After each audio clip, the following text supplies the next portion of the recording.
যদি election commission ঘোষণা করে দেয় যে কোনো বাংলাদেশি অনুপ্রবেশকারী মুসলিমকে ধরে দিলে 500 টাকা করে পুরস্কার দেওয়া হবে, তাহলে এই কাজটা বিএলওদের করতে হবে না, বিজেপিকেও করতে হবে না, তৃণমূল করে।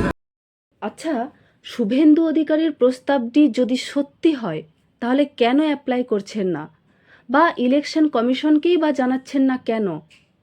ভাবুন, এই বাংলাদেশি অনুপ্রবেশকারীরা কতটা সুযোগ সুবিধা পাচ্ছে এই পশ্চিমবঙ্গ থেকে।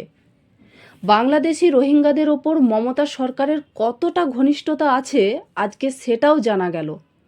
শুভেন্দুবাবু বলছেন প্রধানমন্ত্রী যে 5 কোটি বাড়ি দিয়েছেন তার মধ্যে পশ্চিমবঙ্গে 40 লক্ষ বাড়ি দিয়েছে। এবার এর মধ্যে 12 লক্ষ বাড়ি মুসলমানরা পেয়েছে।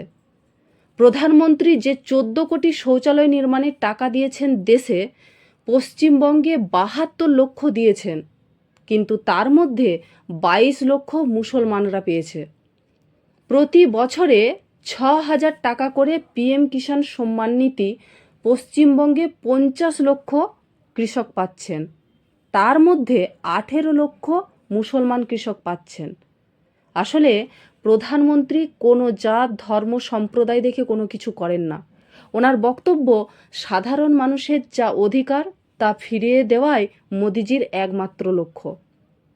প্রধানমন্ত্রী আজ পশ্চিমবঙ্গে উন্নয়নের জন্য কোটি কোটি টাকা দিচ্ছেন, কিন্তু উনি তো আগেরবার এসেই বলে দিলেন এই টিএমসিরা সমস্ত কিছু লুট করে নিয়ে যাচ্ছে। কাজেই রোহিঙ্গাদের খাইয়ে বাঁচিয়ে রেখে এই মমতার সরকার ক্ষমতায় টিকে থাকতে চায়, আর এই দুর্নীতির পর্দাফাশ করতেই এসআইআর স্টার্ট হয়েছে। এরপরেই জানা যাবে দুধ কা দুধ আর পানি কা পানি, পুরোটাই পরিষ্কার হয়ে যাবে। এসআইআরের চিন্তায় টিএমসির সদস্যরা এমন নাচনকোদন শুরু করেছে যেন মনে হচ্ছে মৃগী রোগের সূত্রপাত হয়েছে। বর্তমানে বাচ্চা শিশুরাও এই টিএমসিকে দেখে স্লোগান দিচ্ছে, বলছে টিএমসি মানেই মুর্দাবাদ আর বিজেপি জিন্দাবাদ। খুদেরাও বুঝে গেছে টিএমসি মানেই চোর। আসলে টিএমসিরা সাত্ত্বিক হবে, কোনো অন্যায় করবে না, কোনো চুরি করবে না, ধর্ষণ খুন করবে না, তোলাবাজি গুন্ডাগিরি করবে না। এটা কখনো তৃণমূলের আদর্শ নয়। জানেন, এতদিন শোনা যাচ্ছিল বাংলায় যে মুসলমানরা রয়েছে তারা নাকি ভারতের, কিন্তু মিথ্যা সব ফাঁস হলো। আসল খবর হলো এখন পর্যন্ত 31 জন বাংলাদেশিকে নিজেদের দেশে ফেরত পাঠালেন বিএসএফ। নাগরিকত্ব যাচাই করে পাঠিয়ে দিচ্ছেন। ভারতে কোনো স্থান নেই এই রোহিঙ্গাদের। অথচ তৃণমূল সরকার বসিয়ে জামাই আদর করে রাখতে চেয়েছিল শুধুমাত্র গদি বাঁচানোর জন্য। অবশেষে এসআইআর প্রক্রিয়ার মাধ্যমেই কেবলমাত্র এই লুঙ্গি বাহিনীকে সরানো সম্ভব।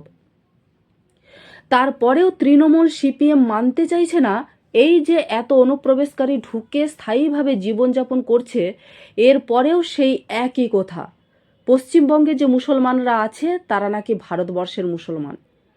সেটা যদি সত্যি হয় তাহলে এত কেন ভয় টিএমসির সদস্যদের? কেন নেতা নেত্রীরা বলছিল রক্তগঙ্গা বয়ে যাবে, লাশ পড়বে, সব জ্বালিয়ে দেব, পুড়িয়ে দেব? টিএমসি যে কতটা ফেরতবাজ তা নির্বাচন কমিশনার বুঝতে পেরেছেন।